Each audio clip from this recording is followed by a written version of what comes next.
Sejam todos bem-vindos para mais uma sessão de estudos da noite de hoje. Nós estamos estudando o Livro dos Espíritos. Hoje é segunda-feira, dia 23 de agosto.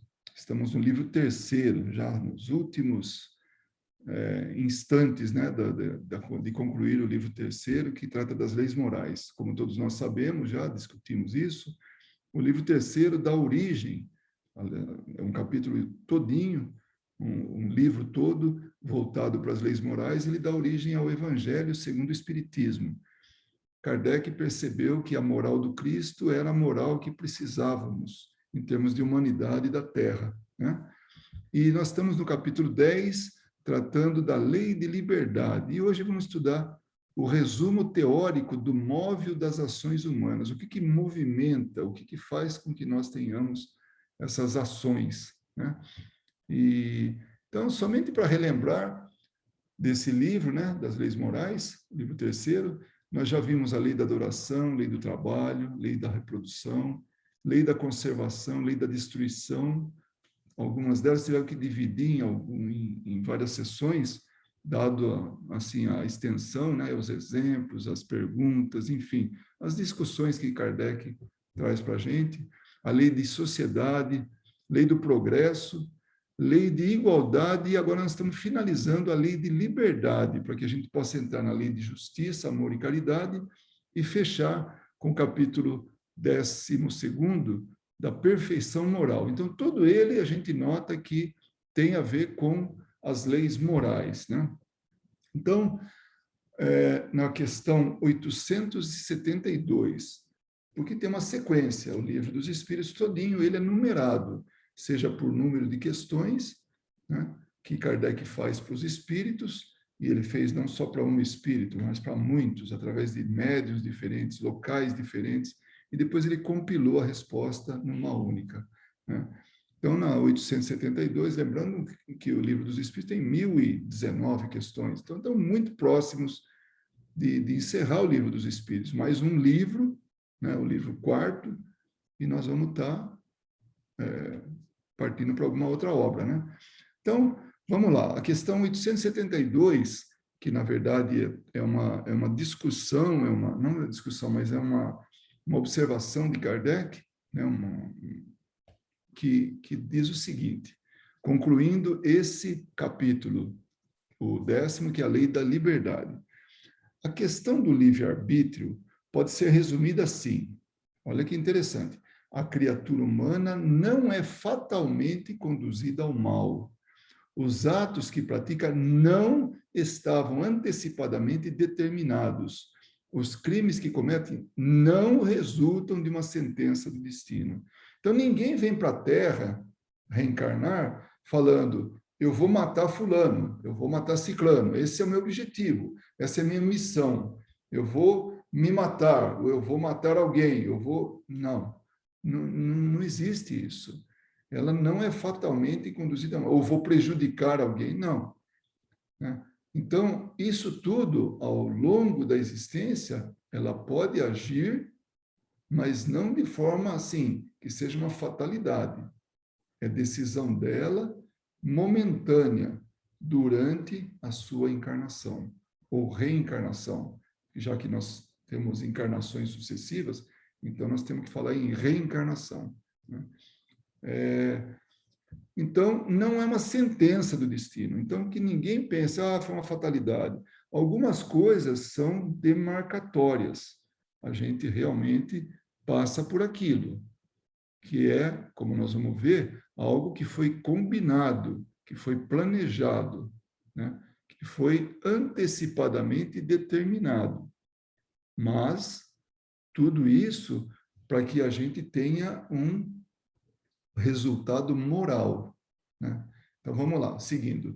Como prova e expiação, ele pode escolher uma existência em que terá sedução para o crime, seja pelo meio em que se encontre ou pelos atos em que tomará parte, mas está constantemente livre para agir ou não.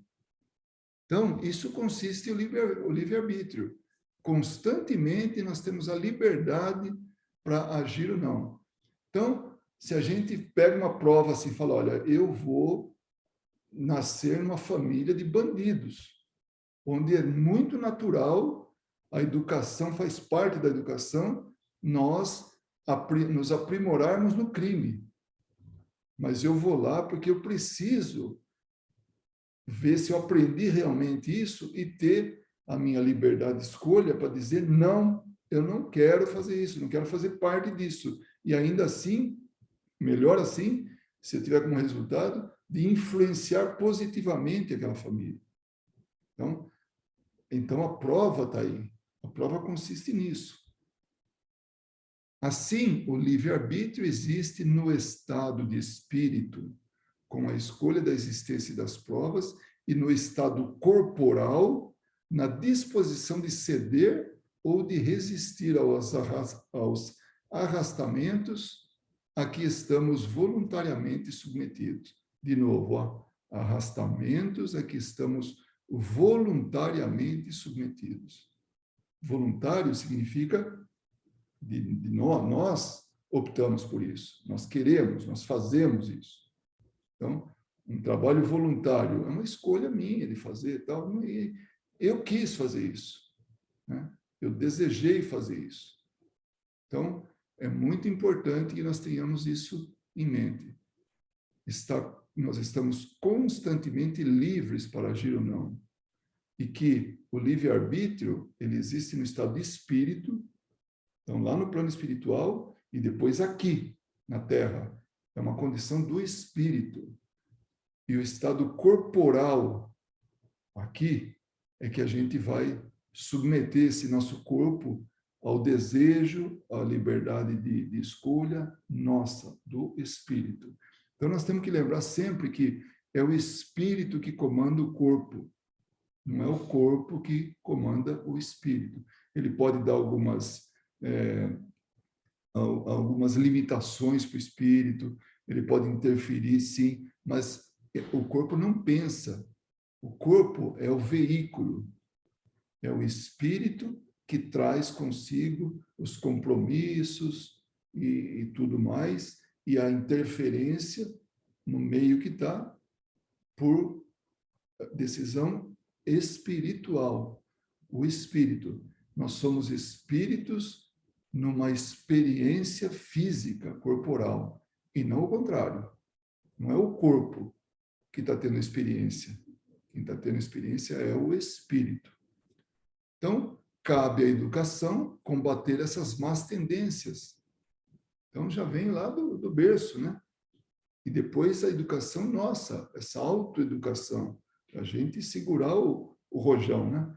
Ela o fará utilmente quando estiver baseada no estudo aprofundado da natureza moral do homem. Então, quando nós tivermos mais conhecimento sobre isso, vai ficar um pouco mais fácil.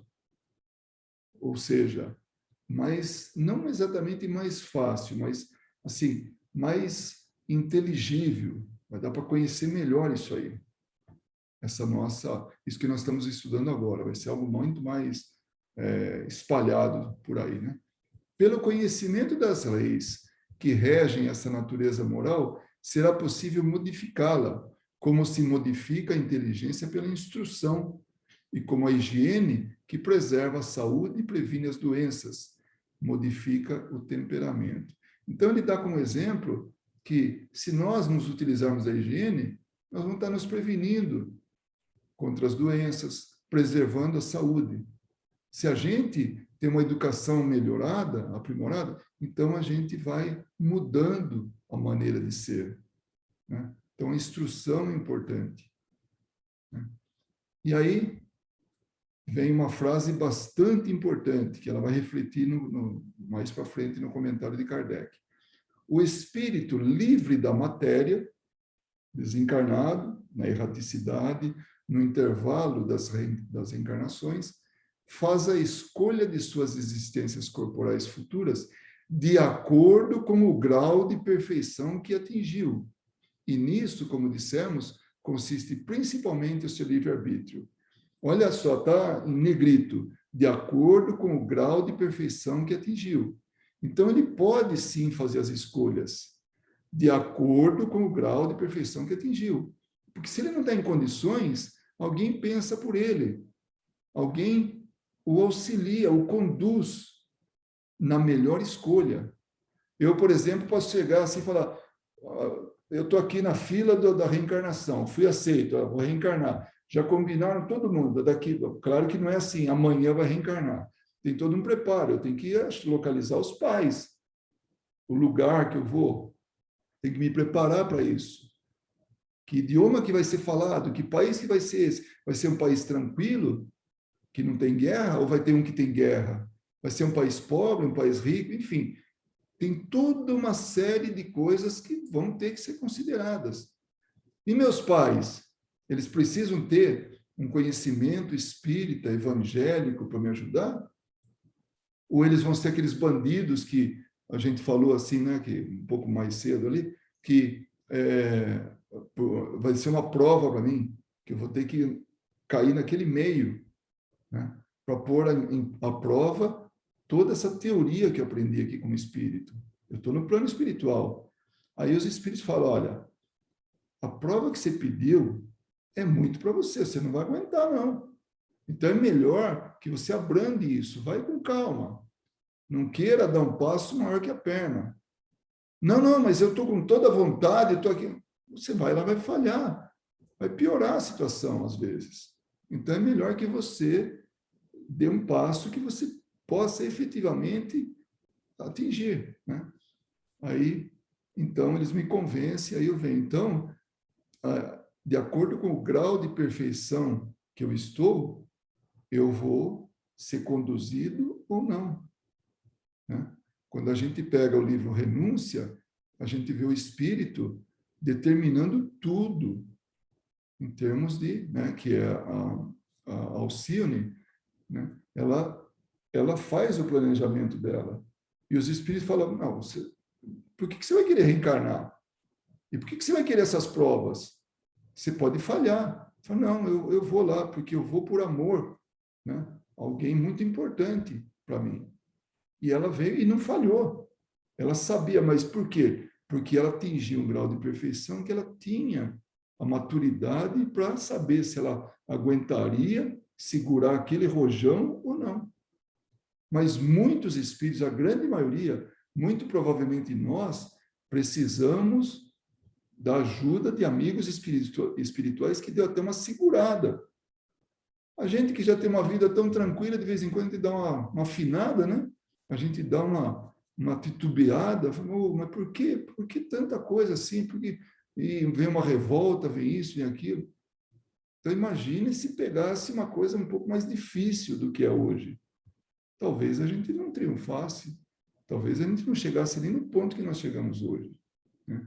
Então é isso. O espírito livre da matéria, no intervalo das encarnações, faz a escolha de suas existências corporais futuras de acordo com o grau de perfeição que atingiu. E nisso, como dissemos, consiste principalmente o seu livre-arbítrio. Então, é a liberdade de escolha dele, né? Um exemplo, só como exemplo, tá? De um espírito que foi conduzido a uma reencarnação, e nós vamos ver isso um pouquinho mais para frente, foi um que a Ana Paula lembrou há uns dias atrás, dos estudos atrás, falando do livro O Ícaro Redimido, né? Esse livro conta a vida de Santos Dumont, Alberto Santos Dumont. Ele chegou a perder até a forma física. Tamanha era, assim, aquela ideia fixa dele, que ficou aquilo. Ele perdeu a forma física. Ele teve que ser conduzido pelos espíritos. Ele nem sabia disso, porque ele estava tão, assim, aprisionado em seus próprios pensamentos, que alguém tomou decisão por ele. Então, o grau de perfeição que ele tinha atingido não permitia que ele tomasse a decisão. Porque se largasse por conta, ele ia ficar para a eternidade aprisionado aos seus pensamentos. Então, alguém tomou a decisão por ele. Espíritos superiores, aqueles que sabem muito mais do que nós, já passaram por muito mais experiência, muito mais experientes, aí encaminharam ele para uma reencarnação que não chegou a se completar, porque ela estava na formação ainda daquele corpo, mas que já era um primeiro passo para trazer ele para a realidade. Então, o contato com essa massa física, né, que é o corpo humano, de uma mãe, um processo de gestação, e aquilo sendo encaminhado para desenvolver braços, pernas, cabeça, tronco, tudo isso para que ele voltasse à forma normal, para despertar ele daquilo. Então, ele não tinha condições de tomar decisão. Alguém teve que tomar por ele. E nós vamos ver isso um pouquinho mais adiante, só para que a gente pudesse, quando chegar o momento, a gente ter esse exemplo aí, né, para aproveitar, né? Essa liberdade não é anulada pela encarnação. Então, nós temos a liberdade de escolha, o livre-arbítrio, no plano espiritual, e quando reencarnamos, igual. Os espíritos que fazem o que querem fazer, desde que a liberdade tenha seu limite, né, com relação ao prejuízo que pode fazer a outrem, então, quando está desencarnado um espírito na erraticidade, ele tem livre-arbítrio, ele pode fazer o que ele quiser, em termos, né? Assim como, se ele reencarnar, ele também pode, entre aspas, fazer o que quiser. Ele pode se utilizar do livre-arbítrio. Por que eu falo ele pode fazer, entre aspas, o que ele quer fazer? Porque a liberdade dele termina quando começa a nossa. Então, nós não podemos ferir a liberdade de outro. Enquanto pode, vai, né? Ele vai afetando, ele vai, mas chega um momento que já não dá mais. E muitas vezes em reuniões mediúnicas, os espíritos falam, eu não sei o que está acontecendo, eu já não tenho mais acesso a ele. Eu persigo ele, eu estou buscando o prejuízo dele, porque é um processo de vingança. Claro, não são nesses termos, mas para que a gente possa ilustrar, né? Então, eu estou buscando prejudicar ele, só que agora eu não consigo mais, parou. O que está acontecendo? Entrou nessa liberdade dele, do obsidiado, já não dá para, não pode passar daquilo. Então, a liberdade desse espírito perseguidor é cerceada, porque tem uma lei, tem uma organização, tem uma ordem, tem espíritos que estão cuidando da nossa integridade, porque a gente dê continuidade à vida, aos processos de aprendizado, que no final das contas é isso, nós estamos tudo aprendendo, né? Se cede à influência da matéria é porque fracassa nas próprias provas que escolheu. E para ajudá-lo a superá-las, pode evocar a assistência de Deus e dos bons espíritos. Apertou o calo, levanta a mão. Pô, me ajudem. Deus, me ajude. Amigos espirituais, me ajudem. Porque está lotado de bons amigos espirituais querendo o nosso bem, querendo o nosso sucesso. Tem muitos, muitos. E vamos ver, ele fala na questão 337. Aí é esse do livro segundo, né? Não é das leis morais, tá? Eu me atrapalhei aqui. Fala do retorno à vida corporal. Vocês, por favor, desconsiderem que não é das leis morais. É no capítulo 7º do livro segundo, quando trata do retorno à vida corporal. Então, é reencarnação. Então, no primeiro item, fala do prelúdio do retorno. Aí Kardec pergunta, na questão 337, a união do espírito a determinado corpo pode ser imposta por Deus? Deus baixa uma lei e fala, não, esse aí vai ter que ser, vai reencarnar desse jeito. Imagina, estou falando de forma alegórica, né? Os espíritos falam, pode ser imposta da mesma maneira que as diferentes provas, sobretudo quando o espírito ainda não está apto a fazer uma escolha com conhecimento de causa, que foi aquilo que a gente falou, que usou até o exemplo de Alberto Santos Dumont. Né? Como expiação, o espírito pode ser constrangido a se unir ao corpo de uma criança, quer dizer, pode renascer aqui com uma criança, né? Que por seu nascimento e pela posição que terá no mundo, poderá tornar-se para ele um meio de castigo. É um despertar A gente tem que entender essas palavras castigo, né? Deus impõe isso, Deus impõe aquilo. Temos que pensar nas leis de Deus. O castigo é o resultado da nossa atuação, que é causa e efeito. A gente pode pode ter liberdade de tomar qualquer decisão, ou pelo menos quase qualquer decisão, né? Mas tem uma consequência atrás disso, boa ou ruim. A semente que eu estou plantando, fatalmente, vai ter que ser colhida por mim. A colheita, né, daquilo que der o resultado. É causa e efeito. Não tem jeito, isso é uma lei. Então, essa questão 337, né? Sem o livre-arbítrio, o homem não teria nem culpa na prática do mal, nem mérito no bem. E é isso igualmente reconhecido no mundo, onde sempre se faz censura ou elogio à intenção, ou seja, à vontade. Portanto, quem diz vontade, diz liberdade. Então, como é que nós vamos avaliar alguém se ele não tem a liberdade de escolha? Parece uma prova que tem múltiplas escolhas ali. A gente vai atrás da questão certa, da resposta certa, desculpa. É a questão e vai lá a resposta. As outras não estão certas. Assim é a vida. Nós temos um leque de opções. Cabe a gente, dentro dessa liberdade, né, aplicar a vontade e fazer aquilo que a gente quer, aquilo que a gente deseja, aquilo que a gente está livre para decidir. Só que tem uma só. Bom, no caso da vida tem várias coisas certas, mas também tem várias coisas que pode dar com os burros na água, né?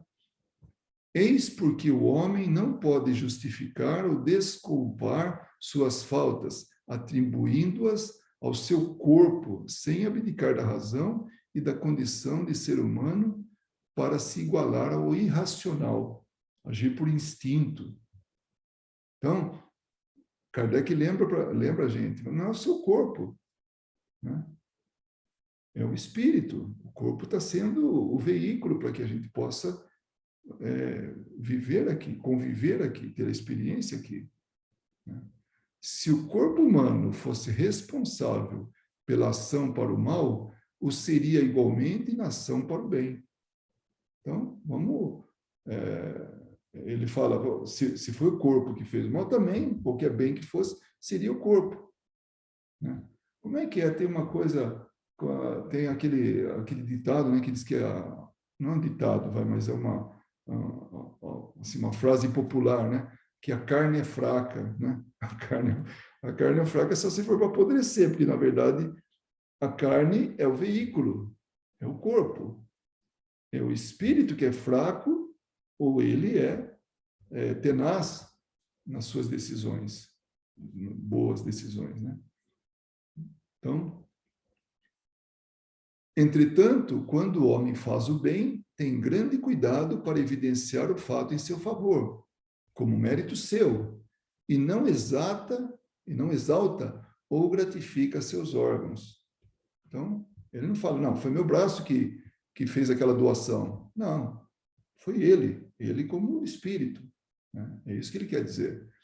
Isso prova que, apesar da opinião de alguns filósofos sistemáticos, ele não renuncia instintivamente ao mais belo dos privilégios da sua espécie, a liberdade de pensar. Então, o corpo não pensa. Quem pensa é o espírito. E aí, como ele fala, é o mais belo dos privilégios do ser humano, da espécie humana, a liberdade de pensar. Olha que bonito, né? Ele parte até para a poesia aí quando fala isso, né? A fatalidade, como se entende geralmente, faz supor que todos os acontecimentos da vida estão prévia e irrevogavelmente decididos e estão na ordem das coisas, seja qual for a sua importância. Então, é pegar um mapa da vida da gente e falar, não, é isso que vai acontecer, do começo ao fim, desde o nascimento até a morte, Tudo já está lá previsto, tudo, né? Então, essa é a suposição da fatalidade. E quando não é assim, porque ele fala, se assim fosse, o homem seria uma máquina sem vontade, seria um marionete, seria um robozinho, não teria... O que nós... No entanto, pega a vida de cada um aqui. Quem nunca mudou de emprego? Quem nunca tomou uma decisão de compra? Né? Quem nunca tomou a decisão de casar com alguém, se juntar a alguém, namorar com alguém? Né? Então, são coisas nossas, são parte da nossa vontade, do nosso desejo, da nossa liberdade de escolha. Então, isso já é o suficiente para que a gente perceba que nós não somos robôs. A gente tem preferência por cor, por religião, por partido político, enfim, são decisões. Isso nos torna independentes. Isso nos torna livres para pensar, para agir, para tomar decisão. E é isso que Deus faz da gente. Seres autônomos. Onde que a gente parou aqui? Para que serviria a sua inteligência, uma vez que em todos os atos seria invariavelmente dominado pelo poder do destino? É uma verdade, né? Para que eu aprendo tanta coisa? Para que eu desenvolvo a inteligência? Se vai tudo assim, sabe, desembocar naqueles pontos e está tudo definido. Né? Uma doutrina assim, se fosse verdadeira, teria em si a destruição de toda a liberdade moral. Não haveria mais responsabilidade para o homem e, consequentemente, nem bem nem mal, nem crimes nem virtudes. Realmente, né? Para quê? Lembrando que nós estamos no capítulo 10 das leis morais, que trata da lei de liberdade. Por isso que nós estamos tratando tudo isso aí. Aí que entrou a fatalidade, né? Se tem fatalidade, não tem liberdade. Então, vocês percebem esse fechamento de Kardec, né? Trazendo esse arrematar, né, do que a gente viu até agora. Deus, soberanamente justo, não poderia castigar suas criaturas por faltas que não dependeram delas, nem as recompensar pelas virtudes das quais não teriam mérito. Realmente, né? Seria injusto. Recompensa aquele que não merece, né? Castiga aquele que nem sabe o que está fazendo. Né? Então, ele não seria mais soberanamente justo. Eu torço muito, estou assim bastante mentalmente aqui pensando tudo, para que um determinado espírito possa estar participando desse nosso estudo, porque ele tinha uma questão: por que Deus permite o sofrimento? E eu tentei explicar para ele que era resultado nosso, das nossas atitudes, porque Deus é soberanamente justo, ele não interfere e permite que nós tomemos as decisões. Só que para cada decisão tem uma responsabilidade, um retorno, causa e efeito. Planta uma boa semente, certamente uma boa colheita. Planta uma má semente, certamente uma má colheita, uma colheita de sofrimento, de dores. E esse capítulo, ou essa nota de Kardec, trata justamente disso. Então, minha torcida agora é para que ele esteja ligado nesse nosso estudo de hoje, porque é a explicação para tudo, para a dúvida que ele tinha, que Deus se alimentava do sofrimento nosso. Essa era a postura dele. Isso que ele achava que ele tinha, que era a conclusão dele. Enquanto que não é assim. Dentro da justiça divina, dentro das leis que ele colocou, tem a liberdade. E a liberdade é nossa de optar, de escolher, de agir, né? Mas sempre com uma consequência, sempre com responsabilidade. Por trás da decisão vem a responsabilidade. Então, é causa e efeito. Uma lei assim seria também a negação da lei do progresso, porque o homem que esperasse tudo do destino, nada tentaria para melhorar sua posição, já que não conseguiria mudá-la nem para melhor e nem para pior. Então, até o próprio, aquilo que a gente determinou como que aconteceria em nossas vidas, um exemplo, um acidente, né, que pudesse limitar nossos movimentos. Um exemplo, né? Ou para que pudesse despertar em nós, ainda que não acontecesse nada, né, assim, de grave, mas que despertasse em mim o cuidado para com minha vida, porque em existências passadas eu nunca tive cuidado com o meu corpo. Então, esse acidente poderia despertar em mim isso. Se eu soubesse que ia passar por esse acidente, que nós vimos lá, né, o conhecimento do futuro, né? Então, o esquecimento é muito importante, porque senão eu esperaria de braços cruzados, já que eu não posso fazer nada, então a fatalidade estaria aí presente. Ou então alguma coisa que acontecesse, como é que eu iria progredir se naturalmente ia acontecer aquilo? Eu fazendo esforço ou não? Então, não existe isso. Então, é importante que a gente saiba que nós somos livres para pensar, para agir e tudo isso, porque, inclusive, é parte da lei do progresso, uma das leis que nós estudamos, né, dentro das leis morais.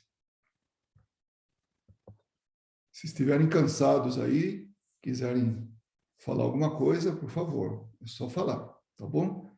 Abrir o microfone e falar. Aqueles que estão ao vivo. Quem está vendo a gravação, agora já foi.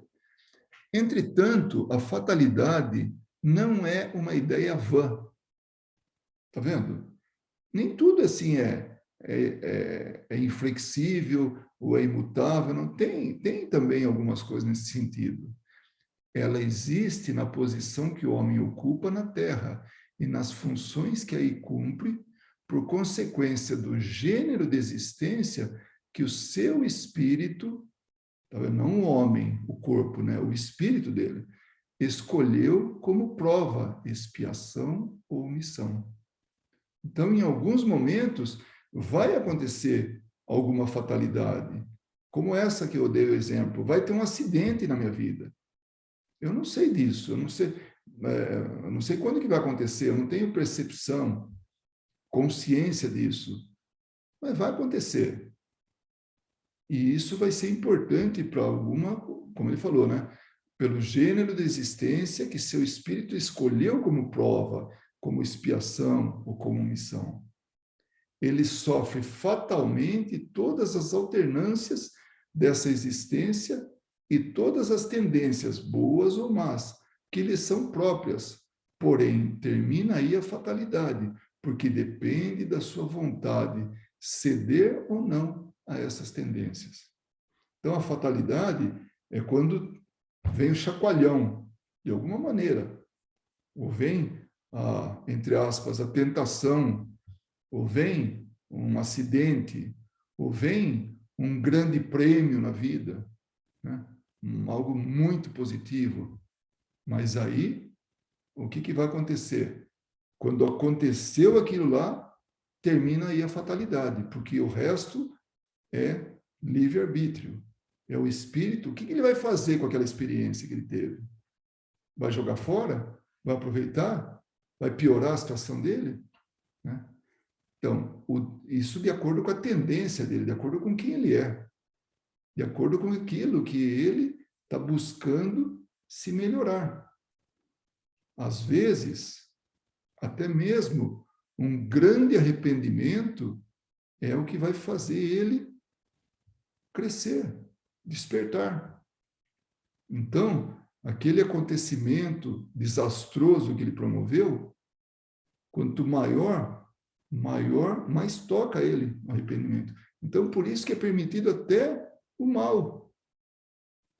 É todo um processo, não tem nada perdido, não tem nada que foi acidental, Nada. Tudo é aproveitado para a experiência nossa.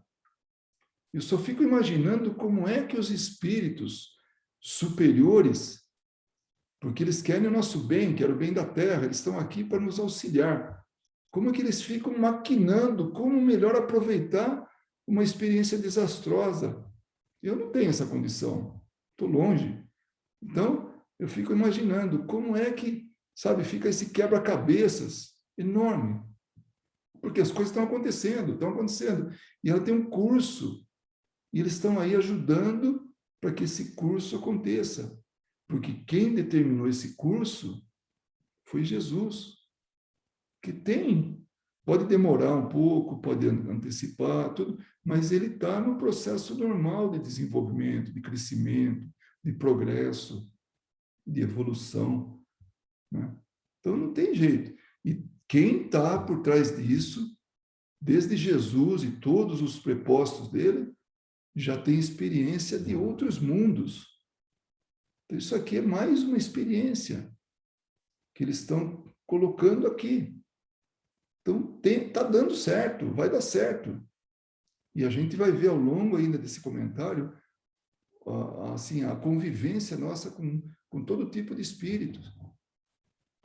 Então, o detalhe dos acontecimentos depende das circunstâncias que ele mesmo provoca por seus atos e sobre os quais os espíritos podem influenciar pelos pensamentos que sugerem.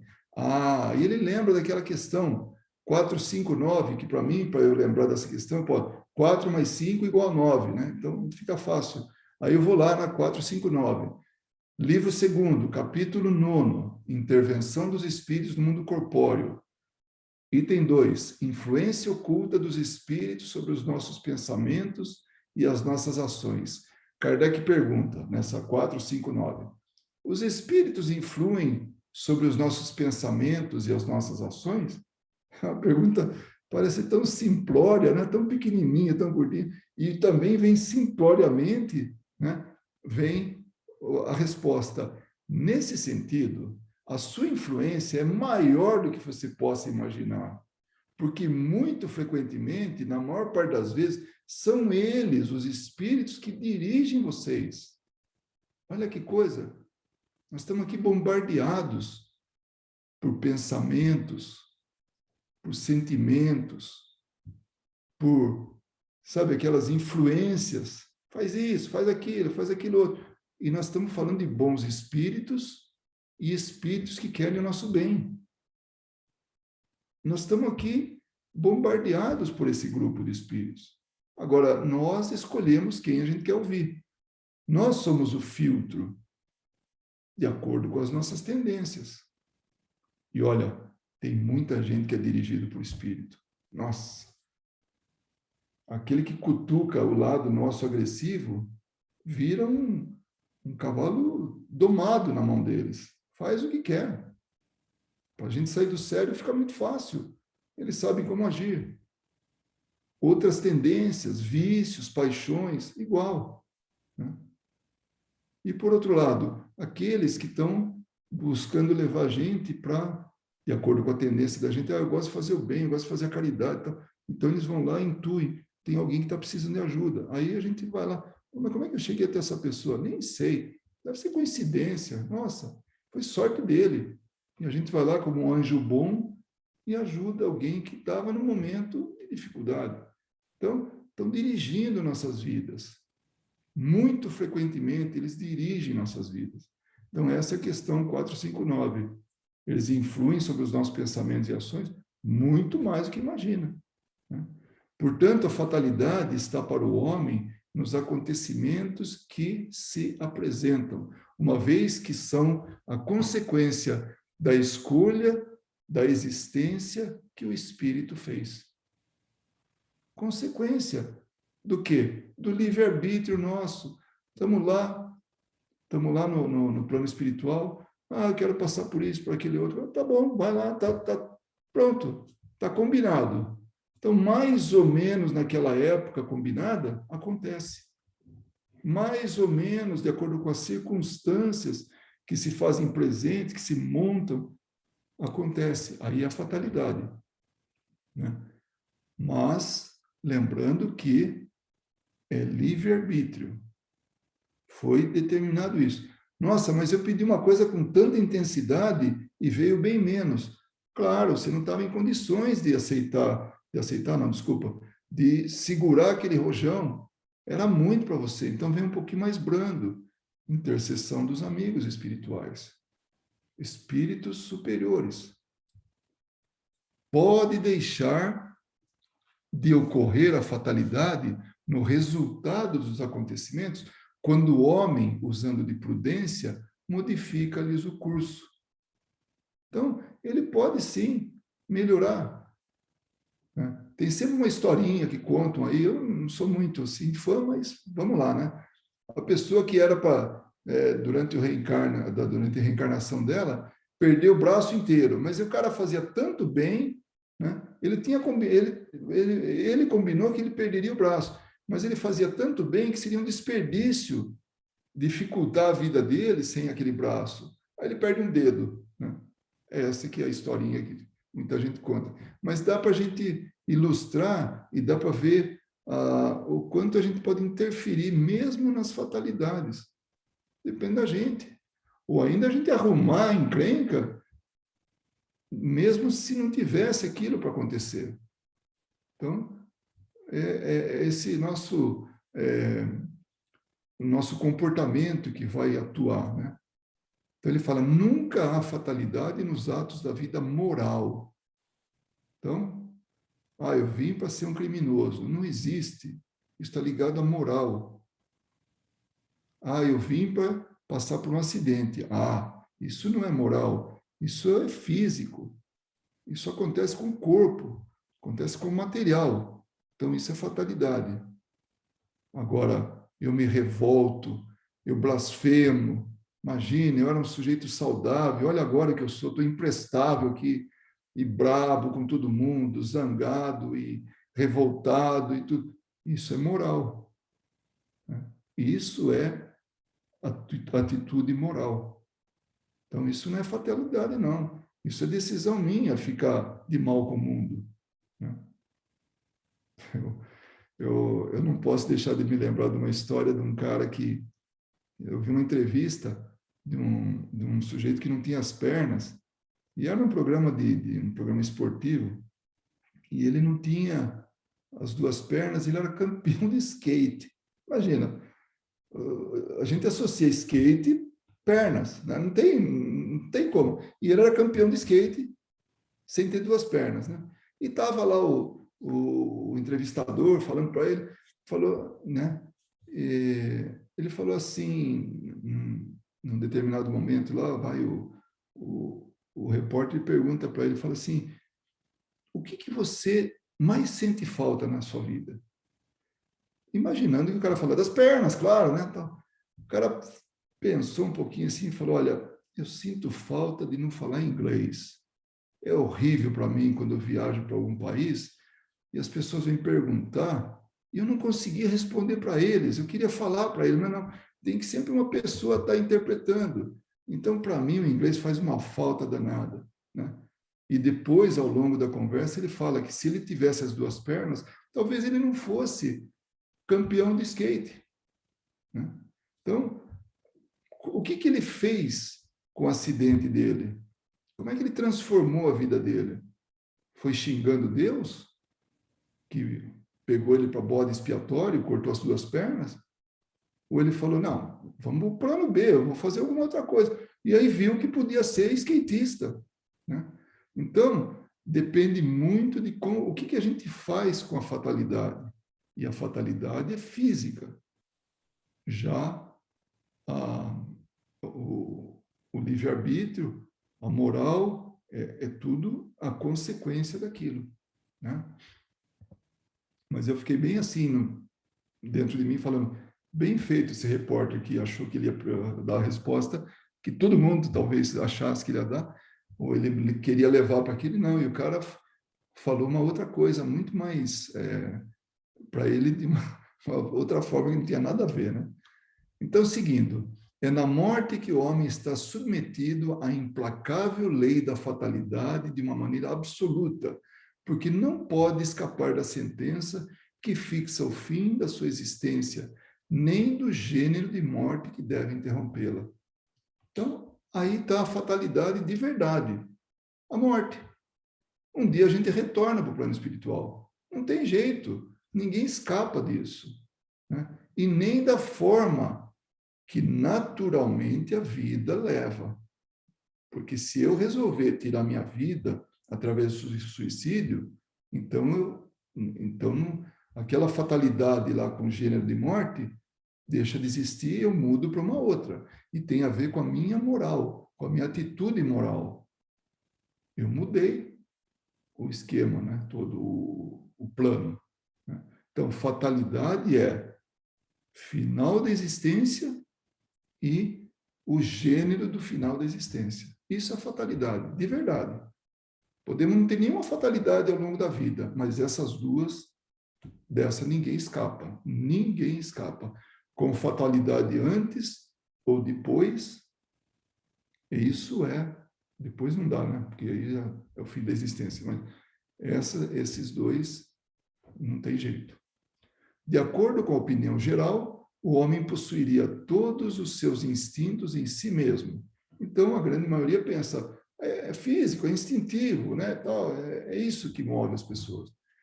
Eles procederiam de seu próprio corpo, pelos quais não poderia ser responsável, ou de sua própria natureza, na qual pode encontrar uma desculpa para si mesmo, dizendo que não é a sua culpa, porque ele nasceu assim, ele foi criado assim. Então, culpar quem? Né? É desse jeito, né?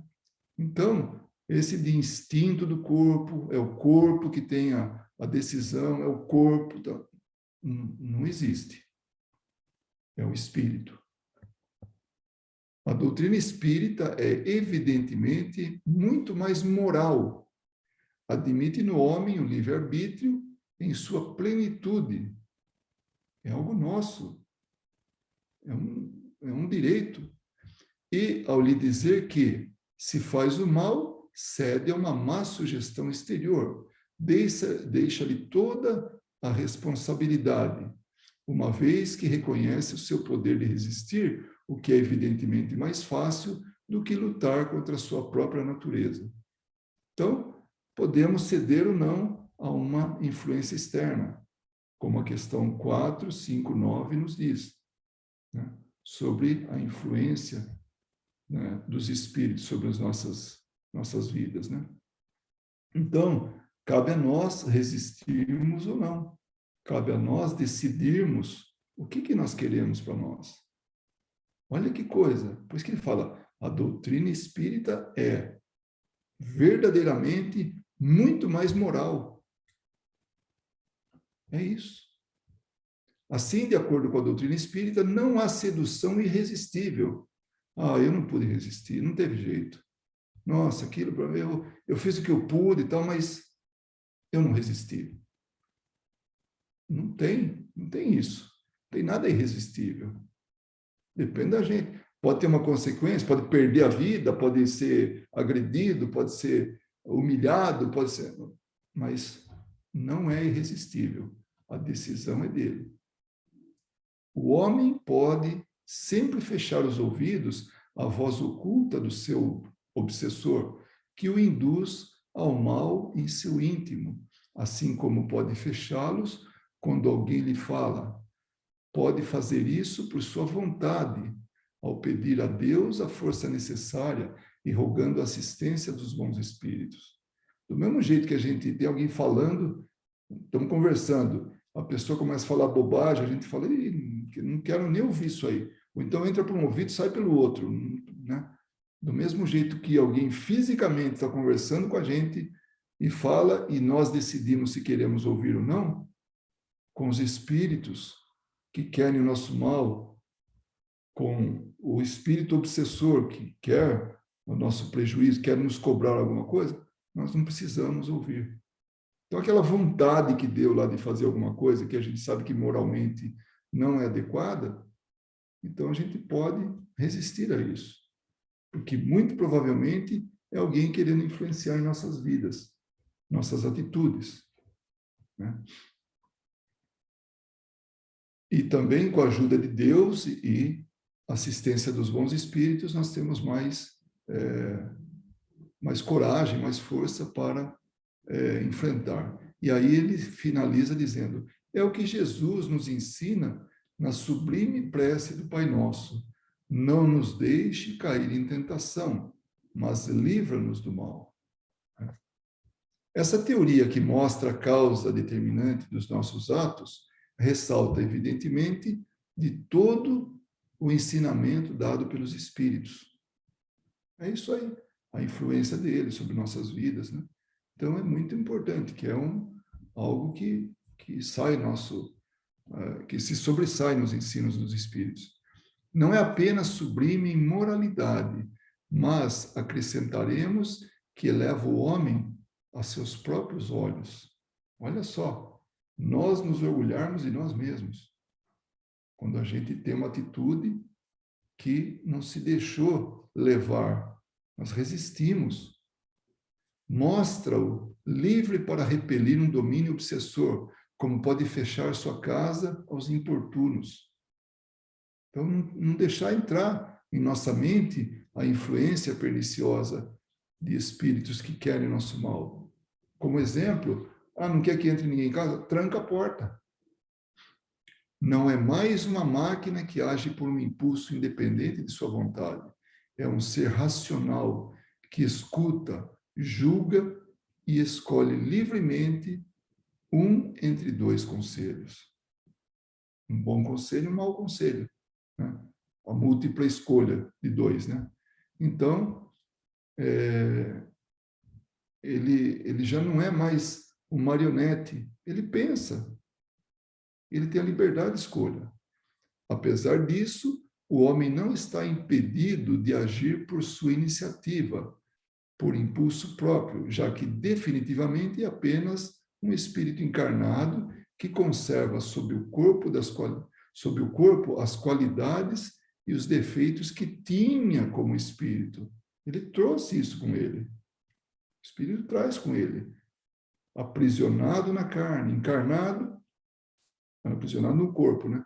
Ele já tinha consigo todas as tendências, todas as qualidades, todos os efeitos, né? Para ilustrar, eu me lembro muito bem, quem já leu Ivone Pereira sabe do que eu estou falando.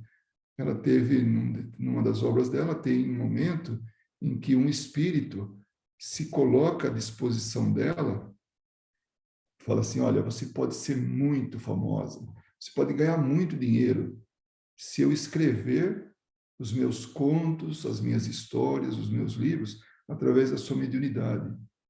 Você não vai ter esse sofrimento que você tem. Ela tem que passar a ferro, aquelas folhas de papel tipo manilha, né? Papel de embrulho, para poder escrever as psicografias. Tão pobre ela era. Ela teve uma vida miserável desde que ela nasceu até quando desencarnou. Miserável assim, limitada economicamente falando, muito limitada. E ela teve essa oferta. E ela resistiu, ela falou que não desejava aquilo. Houve insistência do espírito. Ela podia ver espírito, ela era vidente, então ela via o espírito. Ela chamou de beletrista, porque não deu, né, das belas letras, né? Ela não conseguia, ele não deu para ela o nome, né? Então ela chamou, ou pensava nele assim, identificava ele como beletrista. E aí ele insistiu, né? Chegou um momento que ele percebeu que estava malhando em ferro frio e virou as costas. Então ela descreve ele indo embora, vendo ele pelas costas e indo embora, né? Foi ele virar a esquina ou sair do campo visual dela, os espíritos voltaram, todos amigos, né? Todos voltaram. Ela ficou braba, falou: escuta, onde é que vocês estavam quando eu precisei de vocês? Quando estava sendo assediada por um espírito que estava aí me querendo oferecer mundos e fundos para mim, né? Cadê vocês? Né? A gente não podia interferir no seu livre-arbítrio. Aquele momento era seu. A decisão era sua. Você tinha que tomar a decisão. Nós não poderíamos influenciar você em nada. Então, olha o respeito. Percebe? Então, ter o respeito pelo quê? Pelo livre-arbítrio, por aquilo que ela tinha que decidir, por ela própria, e não seguindo a orientação, não sendo uma marionete e levando em conta aquilo que eles decidiriam por ela, aquilo que era o melhor para ela, que eles saberiam, mas não podia interferir. Então, percebem? É disso que Kardec está falando, né? Dessa maneira, as faltas que cometemos têm sua origem na imperfeição de nosso próprio espírito, que ainda não atingiu a superioridade moral que terá um dia, mas que nem por isso tem seu livre-arbítrio limitado. Então, apesar de sermos imperfeitos, nós ainda temos a posse do livre-arbítrio. Estamos encarnados aqui e nós tomamos a decisão sobre o que nós queremos da vida, como que agimos. E não vai dar para culpar ninguém, absolutamente ninguém, e nem a Deus, nem ninguém, nada. Porque a decisão é nossa, a responsabilidade é nossa. Lembremos de Ivone do Amaral Pereira, quando ela foi tentada, a mudar de vida, e ela teve a decisão de não querer aquilo. Então, ela teve o livre-arbítrio dela. A vida encarnada lhe é dada para se depurar de suas imperfeições pelas provas que passa. Então, nós estamos polindo o nosso espírito, né? E são precisamente essas imperfeições que o tornam mais fraco e acessível às sugestões de outros espíritos imperfeitos, que aproveitam para se empenhar em fazê-lo fracassar na luta. Tem uma torcida do contra e tem a torcida do a favor. Nós decidimos. Nós vamos acatar a sugestão de quem nós achamos melhor. E aí nós triunfamos ou fracassamos. Depende da nossa liberdade de escolha. Escolhemos certo? Escolhemos errado? Não importa, a escolha é nossa. Se sai vencedor, eleva-se. Se desperdiça a oportunidade e fracassa, permanece o que era, nem pior, nem melhor. Por isso que a gente não regride. A gente estaciona, mas não regride, né? E olha que para estacionar precisa de muito esforço, porque sempre alguma coisa a gente aprende. Às vezes até através do remorso. Então, é uma prova que terá de recomeçar, e isso pode durar muito tempo, se ele fracassa. Quanto mais se depura, mais seus pontos fracos diminuem, e menos se expõe àqueles que procuram incitá-lo ao mal. É a lei da atração. Se eu estou sujeito a ser vítima, né? a auxiliar os desejos daqueles que vêm me cutucar, vem de revoada, né? Para junto de mim. Agora, se a gente se esforça, se depura, vai ficando cada vez mais difícil deles influenciar a gente. Sua força moral cresce em razão de sua elevação e os maus espíritos se afastam dele. Aí a gente está vendo, como uma cena de filme, né? A Ivone Pereira olhando aquele cara de costas, indo embora, sumindo. No horizonte, na esquina, onde quer que seja. Desaparecendo. Então, é isso que a gente está trabalhando, né? A raça humana é constituída, é isso que eu falei para vocês, olha a mistureba que nós temos aqui, né? A raça humana é constituída tanto de espíritos bons quanto de maus, que estão encarnados nesse planeta. Se só tem bom, não evolui mais. Se só tem ruim, o mal, né? Continua na maldade, vai ser muito difícil. Então, mistura os dois, que o bom não regride. e o mal aprende com o bom. Essa é a matemática, né? Então, e como a Terra é um dos mundos menos avançados, puxa, ele precisava ter falado isso, né? Eu estava até me esquecendo disso, achava até que aqui era um planeta muito mais elevado, não? É um dos menos avançados. Nela se encontram mais espíritos maus do que bons. E isso explica por que tem tanta perversidade nesse mundo. É o que explica. Está tudo misturado, um aprendendo com o outro, então não tem jeito. Ah, não, vamos instituir a pena de morte, vamos limpar isso. Não vai ajudar em nada. Vai voltar tudo de novo numa outra oportunidade, quando a gente já não estiver mais aqui também. Porque isso aqui é um vai e vem de gente. Né? Vai e vem, vai e vem. Portanto, façamos todos os esforços para não voltarmos aqui após essa existência. Aí ele exagerou um pouquinho, tá? Mas ele tem razão nisso, né? E merecermos ser admitidos no mundo melhor, num desses mundos privilegiados, onde o bem reina absoluto, e nos lembraremos de nossa passagem pela Terra apenas como um exílio temporário. É isso. Então, para que a gente vai dar tanto valor para algumas coisas que é temporária? Então, nós estamos aqui temporariamente, com as nossas liberdades relativas, com o nosso livre-arbítrio, com as nossas fatalidades. Né? Então, mas é por algum tempo, é por pouco tempo. Ou mais 50 anos não é pouco, 90 anos não é pouco, 30 anos não é pouco. Mas espera aí, veja a coisa de maneira relativa. Em relação à eternidade, o que é a eternidade? Assim, a partir do momento que a gente foi criado, né? Nós temos uma eternidade pela frente. Desde que a gente foi criado e vai longe. Ou quanto nós já percorremos, vai saber que idade que nós temos como espíritos, em termos de anos aqui da Terra. E cada mundo tem o seu ciclo, né? O dia, né? As 24 horas de um outro mundo é diferente, depende do tamanhão dele, depende da velocidade do giro, tal, o ano, né, em torno do Sol, enfim, mas vamos pensar em termos de Terra, da Terra aqui, né? Só a referência aqui. Tá vendo? Até isso muda. Nem isso é fixo. Cada mundo tem a sua velocidade do tempo, né? Então, qual será a nossa idade espiritual? O que nós já percorremos não é pouco, hein? É muito.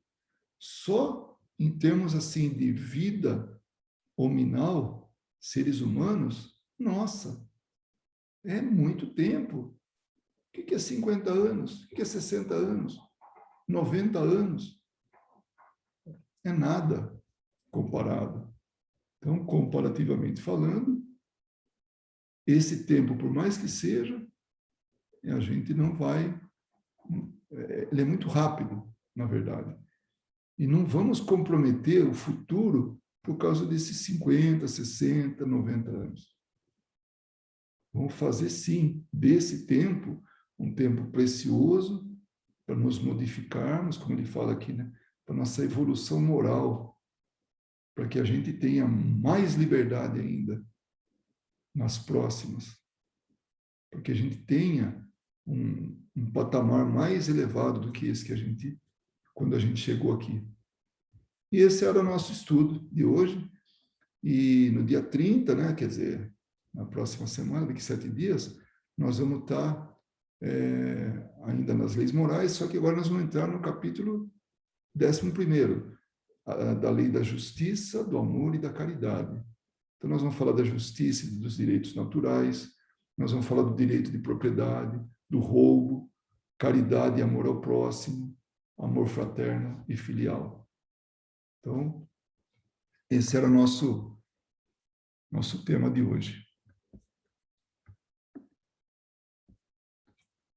Oi, Kátia. Oi, Rafael.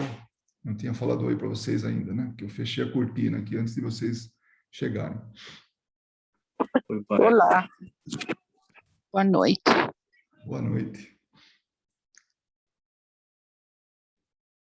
Eu vivo falando a mesma coisa, né? É uma bonita lição, né? É que todas são, então, fica até meio repetitivo, mas é apaixonante, assim, e esclarecedora, né? A maneira com que Kardec fecha a lei de liberdade. Alguém que tenha qualquer comentário, qualquer observação, qualquer dúvida, qualquer reclamação, esse é o momento.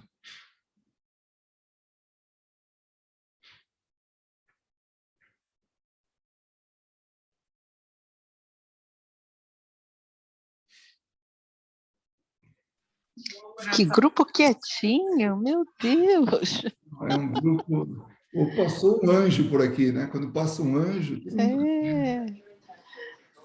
Acho engraçado é Luiz dizer, qualquer reclamação é ótimo, né? Eu também percebi isso, também achei engraçado. Reclamação? É porque o destrambelho é falar e ninguém segura mais, né? Aliás, acho que até sou eu que seguro o microfone, todo mundo aí, mas mentalmente falando, né?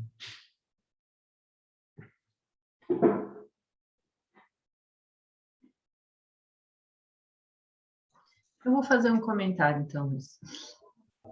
Obrigado. Eu acho que a gente tem que tomar um certo cuidado com a lei de liberdade, né? E com o livre-arbítrio. Porque, ao mesmo tempo que dá muita responsabilidade, daí isso acaba onerando demais, fica pesado demais, e você não consegue tomar as decisões que precisa tomar. Né? No receio de que, olha, e se eu errar, qual vai ser a repercussão disso? O que vai acontecer lá na frente? Porque tudo que eu fizer aqui tem consequência, e eu acho que o livre-arbítrio, junto com a lei de ação e reação, ele traz esse efeito, às vezes, nas pessoas, né? De ficar parado sem conseguir ir para frente, né? Com medo da repercussão de tudo que pode acontecer. Mas, por um outro lado, tem uma coisa muito bonita no livre-arbítrio, que é o fato de que Deus deixa a gente errar, né? E que através do erro a gente pode aprender muita coisa. E, aliás, como nós somos ainda imperfeitos, nós aprendemos muito mais através dos nossos erros do que dos nossos acertos, porque acho que todo mundo aqui pode fazer sei lá, como que eu posso dizer isso? Pensar na sua própria situação e lembrar que quando você foi elogiado, quando você acertou, o que insuflou isso em você? Se foi o orgulho ou foi a humildade. E isso mostra muito ainda da nossa imperfeição, né? Então, o erro, ele é necessário. E eu falei tudo isso porque para a gente perder esse receio de dar o passo. Muitas vezes porque a gente não tem o conhecimento, muitas vezes porque a gente ainda não consegue vislumbrar as consequências do que a gente faz, ou porque a gente não consegue ainda se controlar em certas coisas, porque a nossa imperfeição ainda é muito grande, perto da nossa intenção de fazer o bem, de se melhorar. Né? Para a gente não ter esse receio, e também, se errar, não colocar esse peso enorme nos ombros que você não consegue levantar. Né? Eu sempre falo que o espiritismo ele não é só uma norma de conduta, ele é uma grande, para mim, ele é algo que me faz levantar quando eu erro, né? Porque eu não sou obrigada a ser perfeita hoje. Acho que era isso que eu fiquei pensando em tudo que você estava falando, eu lembrei disso. Sabe, esse comentário me leva a lembrar da parábola dos talentos, sabe? E a gente tem na parábola dos talentos, tinha 3 pessoas em situações diferentes, né? E teve uma que foi dado tão pouco para ele, né, em termos de responsabilidade, e o que ele fez com aquilo? Ele não levou adiante, ele enterrou aquilo, né? Ele ficou na passividade, né? E não multiplicou o que quer que fosse. Ele não foi, não posso nem dizer ousado. Ousados foram os outros, que tinham muito mais a perder, e, no entanto, conseguiram multiplicar os talentos. Agora, a doutrina espírita também ensina que, primeiro, Kardec, ele sempre demonstrou, ou ele quis demonstrar, essa autonomia para a gente não ficar vinculado a nenhum, a nada pré-estabelecido, né? E que a gente tivesse a liberdade de raciocinar, né? A liberdade de poder pensar e, com isso, tomar as melhores decisões.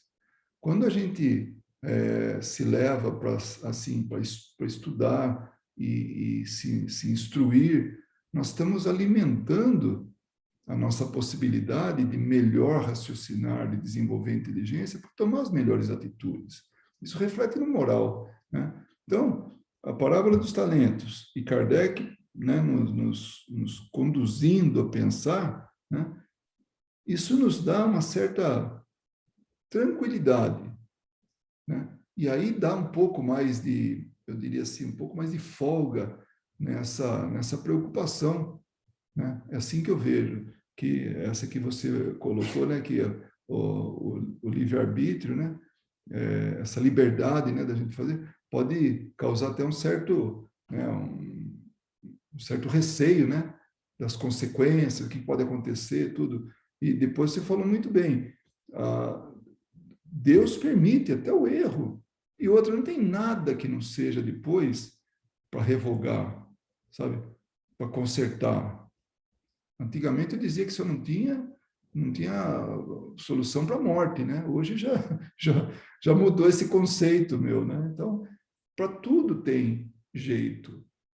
E se a pessoa está bem intencionada, fica mais fácil ainda o conserto, né? Reparar isso aí. Então, a beleza, a grandeza da doutrina espírita, essa liberdade nossa de pensar, da gente poder utilizar isso e com uma certa até serenidade, né? De se atrever a fazer a coisa, mas de maneira assim, consciente do que está fazendo. E não a louca, né? As loucas, como a gente já viu até em questões passadas. Por que dá tão certo para as pessoas? Por que algumas são atiradas? Né? Então, hoje, a gente já está um pouco mais assim, serenado com relação a isso.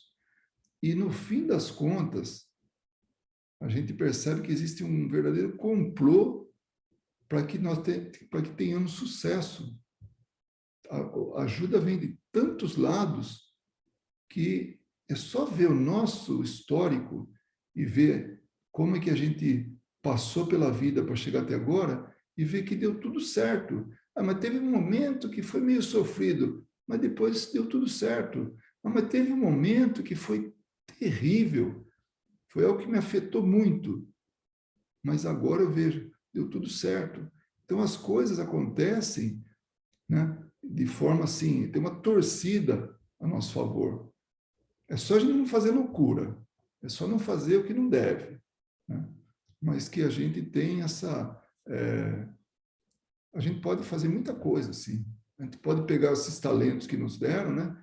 Que Deus nos deu, que a encarnação, que a gente combinou aqui, né, com a gente, e a gente poder promover isso e multiplicar muito mais. Eu acho que assim, de tudo que você falou, que eu estava refletindo, tem a questão do equilíbrio, né? Isso. Que a gente precisa sempre lembrar disso, porque não é porque a gente aprende pelo erro que eu tenho um cheque em branco para errar, né? Que eu vou passar a mão na cabeça e na minha própria cabeça ou na cabeça dos outros e falar assim, tudo bem, errou. Não é bem assim que as coisas funcionam, tanto que existe a lei de ação e reação, né? Então, a gente também, quando estuda, a gente vai adquirindo ferramentas de prevenção, não só de modificação, mas de prevenção. Remediar é possível? Tudo é remediável. Mas quanto tempo você está disposto a gastar remediando? Coisas que você facilmente poderia prevenir com o conhecimento que você tem hoje. Fazer o certo da primeira vez, né? O quanto é frustrante você errar quando você sabe uma coisa, né? Lidar com essa frustração também. Então, achar esse ponto de equilíbrio é importante, porque às vezes as pessoas também pensam nessa questão da eternidade como se ela fosse assim, porque a eternidade é um conceito muito abstrato, né? A gente não consegue mensurar, a gente não consegue ponderar. Aí as pessoas pensam que a eternidade é uma coisa assim, intangível. Mas, se a gente pensar no arrependimento que o espírito sente ao desencarnar, talvez a gente consiga colocar em valores mais concretos o que seja essa eternidade. Né? Será que eu estou disposto a todo momento que eu desencarnar passar por esse arrependimento que é tão doloroso? Né? Porque tem uma hora que esse sofrimento chega no seu ápice, né? Que você não aguenta mais. Eu acho que essa é a decisão do espírito, muitas vezes. Então, até que ponto eu estou? Aí a eternidade parece que ela fica mais plausível, né? O quanto eu estou disposto a continuar sofrendo, né? Acho que daí você vai, aí eu acho que o espírito vai começando a entender qual é o seu ponto de equilíbrio. Porque cada um de nós aqui tem o seu ponto de equilíbrio, o que tolera e o que não tolera, né? De si mesmo, não falo dos outros, de si mesmo. Porque a gente tem que conviver primeiramente com a gente, né? Depois a gente convive com os outros. Né? Então, quanto de você está disposto a conviver por toda a eternidade? Né? Quanto sofrimento você está disposto? Acho que acho que é isso que eu estava pensando. Eu vou pensando em voz alta, né? E daí...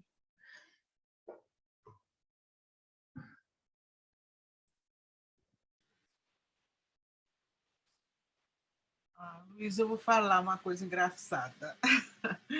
Às vezes, esse negócio da eternidade, né? Eu sou tão consciente de que aquilo que a gente faz, a gente responde hoje ou amanhã ou na próxima encarnação, não sei. Eu sei que a lei do retorno, para mim, é uma coisa tão séria, além de séria, eu creio como creio que eu estou olhando aqui para vocês, da lei do retorno. Às vezes a gente tem uma pessoa assim que não gosta por um motivo ou por outro, faz... Aí eu digo assim, ai meu Deus, eu preciso ser bem amiguinha dessa pessoa, eu vou de encontro a tudo que eu sei, que eu soube, deixa para lá, vai que essa pessoa vem como minha mãe ou como minha filha. Não é verdade, né? Então eu digo assim, será que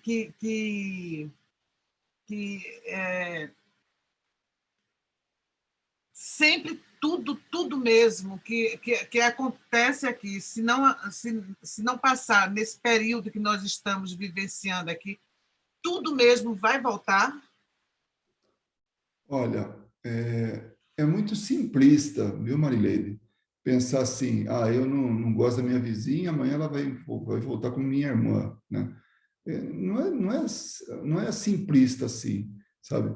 E outra, tem muitas variáveis, tem muito mais prioridades, outras prioridades na frente. E muitas vezes a gente aprende não exatamente com o retorno daquela pessoa que a gente, por algum motivo, não, sabe, não está não tá se dando bem, enfim, é toda uma complexidade, mas tudo isso voltado para o aprendizado nosso. Muitas vezes você pode, até mesmo do plano espiritual, ter uma oportunidade de ajudar essa pessoa, de conviver com ela, de perceber que o importante é realmente se aproximar dela, né? E faz com naturalidade.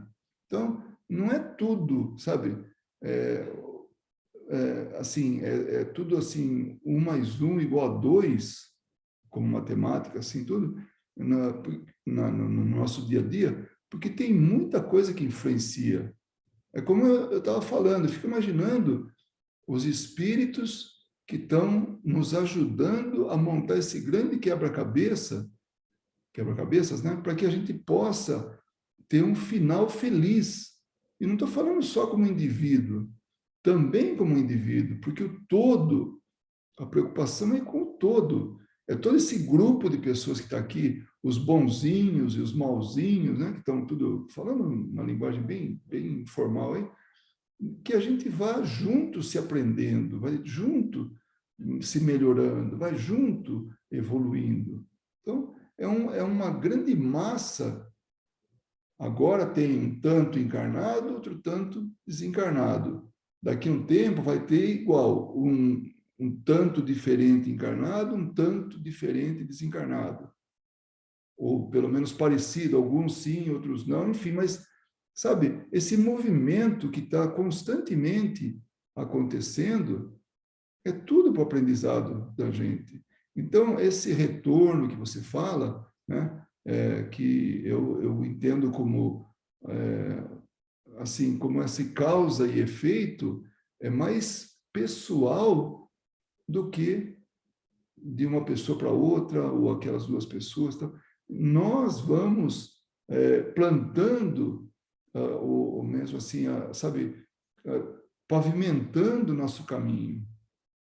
E aí cabe a nós fazermos sempre melhores escolhas, para que a gente possa aprender melhor, se transformar mais rapidamente, evoluir mais acertadamente ou assertivamente. Então, esse é o ponto. Se a gente fica pensando só nessa matemática sabe, muito simples, muito imediatista, tal, vamos pensar realmente, como a gente falou, né, na eternidade e tal, que até realmente foi muito feliz o comentário da Ana Paula. A gente fica, né, pensando em algo que até nunca atingir, mas, né, a eternidade pode ser um minuto. Se a pessoa pegar aquele minuto e ficar com uma ideia fixa, para ela, aquilo para ela são, sei lá, um milênio, né? Então, é tudo meio relativo, mas a gente tem que aproveitar todas as oportunidades, tudo. Conviver bem, fazer bem, porque a gente pode resolver tudo agora, não precisa retornar, não. Dá para resolver muita coisa agora, né? Às vezes, sabe, um bom dia resolve uma cara feia de anos, né? Porque a pessoa acha que a outra não gostava dela. Como ela passou a falar bom dia, nossa, ou ela, nossa, como mudou essa pessoa, sabe? Estou citando exemplos muito simples. Então, oportunidade. É isso que nós temos nas mãos. A oportunidade de tornar esse momento um momento frutífero, né? Que seja bom para a gente e, por extensão, aqueles que estão à nossa volta, né? Eu acho que tem um exemplo que dá para ver desse negócio, pensar um pouco sobre essa questão de com quem que eu vou reencarnar, né? Que é aquela história que o ofendido, né? Aquele que precisa perdoar é o ofendido, é aquele que se ofende. Quem não se ofende com o que você faz já está num outro nível. Você não cria esse laço, né? Eu acho que um exemplo bem assim, dadas as devidas proporções, tá? Mas bem escancarado é a gente olhar para a situação de Jesus. Jesus não precisou reencarnar com todo mundo que participou da crucificação dele, né? Porque ele não se ofendeu com o que aconteceu, muito pelo contrário, ele estava preocupado era com o que a gente estava acarretando a nós mesmos. E por ele estar preocupado com o que ele estava acarretando, o que a gente estava acarretando para nós, mostra que o processo reencarnatório, ele serve para a gente tomar contato com o mal que a gente faz. E esse mal que a gente faz, às vezes é com aquelas pessoas, porque aquelas pessoas se sentiram ofendidas com o que eu fiz. Então, há uma necessidade mútua ali de resgate. Mas quando não existe essa situação mútua, quando a pessoa não se ofende com o que eu fiz, eu acho que, Marileide, é assim... nossa, me fugiu a palavra em português, mas é o indício, né? Ou seja, é a suspeita que você tem que você não vai mais encontrar ela nas próximas encarnações, né? Porque ela já está num processo evolutivo diferente do nosso, né? Ela não guardou o rancor do que a gente fez, então não há necessidade desse laço perdurar, né? Eu acho que é isso. Claro, né? Estou só falando isso numa situação hipotética, né? A gente não sabe o que tem aí por trás, porque a história é mais longa do que só uma situação, né? Mas acho que dá para entender mais ou menos. Ok, obrigada. Obrigada, Luiz. Obrigada, Paula. Não, que é isso. Então, talvez tenha um minutinho de comentário e depois a gente faz a prece de encerramento. Alguém gostaria de continuar, de fazer algum comentário adicional? Ou alguém gostaria já de fazer a prece, caso ninguém tenha nenhum comentário?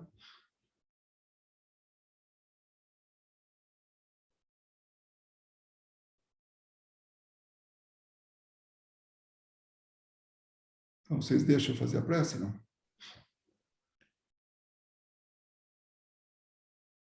Rafael, você ia falar alguma coisa? Eu cortei você?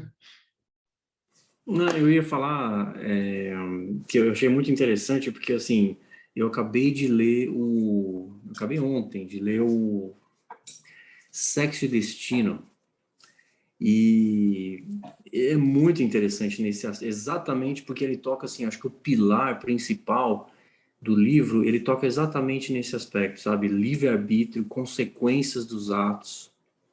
E aí, a Mari estava falando, e eu também, eu comecei a rir, porque assim, eu fiquei com essa impressão, porque não foi o único livro que eu li, parece uma imensidão de livros espíritas que têm o mesmo viés, eles demonstram, de certa forma, exemplos de histórias reais, com nomes modificados apenas, das consequências quase que num cubo mágico, na sequência, algo quase que assim, de resolução de problemas vista pelo, assim, desencadeada pelo plano espiritual superior, e que desencadeia literalmente o que a Mari estava falando, assim, olha, é como se colocasse numa equação assim mesmo, sabe? Você não resolveu com essa pessoa, e ou um dos dois desencarna, ou mesmo você, por algum motivo, se separa, se afasta e não há uma possibilidade de reconciliação, é certo que numa outra encarnação vocês vão estar juntos. Porque,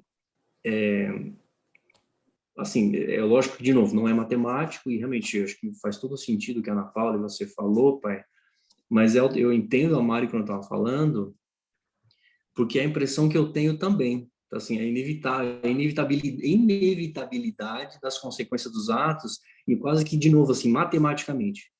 De forma muito bonita, até no livro, não sei quem leu, verifica, assim, eu também não vou ficar dando spoiler, mas o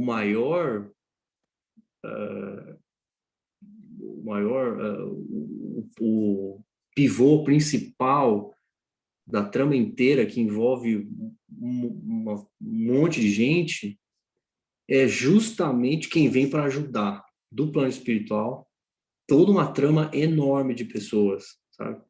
Então, acaba sendo muito bonito, e o livro é escrito assim, de uma forma realmente muito maestral, assim, muito bonita.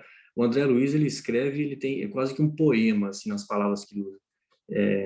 Mas realmente é bem interessante, assim, esse cubo mágico que dá a impressão que, assim, sabe? A gente tá... E aí é engraçado quando você acaba o livro, você fala assim, poxa, você faz um apanhado geral de 5 minutos na sua própria vida e coloca as pessoas que estão mais próximas de você e desencadeando, de certa forma, o passado e o porventura o futuro de acordo com as suas atitudes de hoje, sabe? É bem interessante, mas assim, poxa, se colocando nessa equação com as pessoas à sua volta, assim, muito, muito legal, assim. Não sei se alguém já leu esse livro e tal, assim, mas isso faz parte das obras, né? Esse é o penúltimo livro das obras, assim, tal. Bem legal, assim, tá? A misericórdia divina, realmente, assim, ela sobrepuja a justiça. Essa é a impressão que eu fiquei. Você me livro assim, a misericórdia é maior do que a justiça. É impressionante, realmente é muito bonito. Rafael, coloca o nome do livro lá nas mensagens, por favor. Sexo Destino, eu escrevo aqui. Sete Destinos. Ok, obrigada. Sexo e Destino. Faz parte das obras de André Luiz. Acho que são 13 livros. Eu mando para você. Sexo e Destinos. Ok, obrigada. Eu mando para você, viu, Marileide? Pode deixar. Já coloquei. Já colocou. Mas eu mando no PDF. Muito bem. Bom, claro que essa sua colocação, Rafael, é importante, porque vem a meio que tirar dúvida que eu possa ter deixado sobre que a gente não vem com pessoas, sabe, que a gente percebe que tem ligação com a gente agora, boa ou não, né? Mas sim, o que eu falei que não era muito simples, não é simples assim, que todo mundo vem daquele jeito, sabe, desencarna, volta de novo, vem com a gente, não, tem ligação sim, eu, por exemplo, eu jamais poderia dizer que, né, porque, claro que eu tenho esquecimento que eu voltei com uma mulher e eu demonstro, quer dizer, pelo menos eu sinto amor por ela e não tem nada de aversão, nada disso. Então, não é o que nos atrai as pessoas, são necessidades ou realmente uma experiência que tem que viver juntos por pura afinidade. Então, são as mais diversas maneiras, né, pelas quais a gente retorna.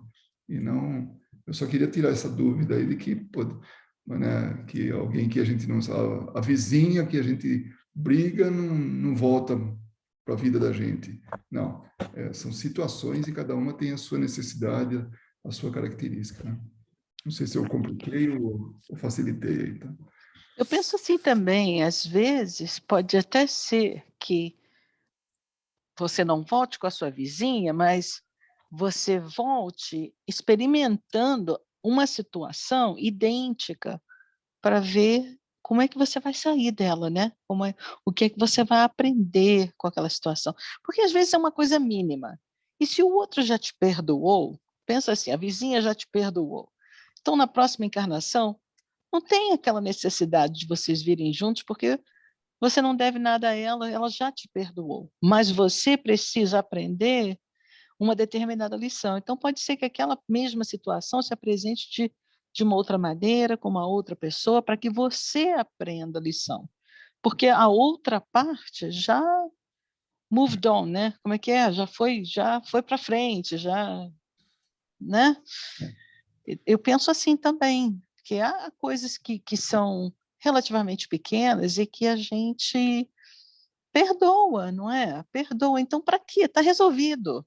Então, para que vir novamente na outra vida juntos? Na minha opinião, seria uma perda de tempo, né? A outra pessoa já perdoou, segue em frente, tá mais avançado do que a gente que não aprendeu a lição. Então, a gente passa pela mesma lição, mas com uma outra pessoa, né? Num outro momento. Eu penso assim, né? Até da última vez que a gente solicitou para você fazer a prece, você estava meio emocionada e tal. E hoje, que você está falando e está assim, com uma voz assim... Tá... O falante é ótimo. Só hoje que eu estou falante, Luiz, eu estou falante desde o dia que eu nasci. Acho que eu já nasci falando. Você não quer aproveitar e falar uma prece para a gente? Sim, posso sim. Deixa eu só passar aqui para um outro local, porque onde eu estou a televisão estava ligada, né? Eu estou com meus fones de ouvido, então eu não quero que a televisão faça barulho. Então vamos lá. Vamos elevar os nossos pensamentos ao nosso Mestre Jesus e agradecer mais uma vez pela oportunidade de aprendizado, por esse momento tão querido, tão esperado, às segundas-feiras à noite, onde a gente sempre se reúne para aprender um pouquinho mais. Então, obrigada a todos vocês, meus irmãos, pela vossa presença, encarnados e desencarnados. Obrigada ao Luiz por conduzir esse estudo. Obrigada aos irmãos benfeitores aqui presentes, guiando esse estudo e, ao mesmo tempo, socorrendo aqueles que necessitam. Através de nossas vibrações, através de nossos pensamentos, de tudo aquilo que a gente discute e aprende aqui juntos. Que nosso Senhor Jesus Cristo, com sua infinita misericórdia, nos guie nas nossas caminhadas por esta vida, nesta jornada, que nós possamos fazer dela uma grande oportunidade de crescimento. Que a gente possa perceber a cada momento, a cada dia, as inúmeras oportunidades que nos são apresentadas.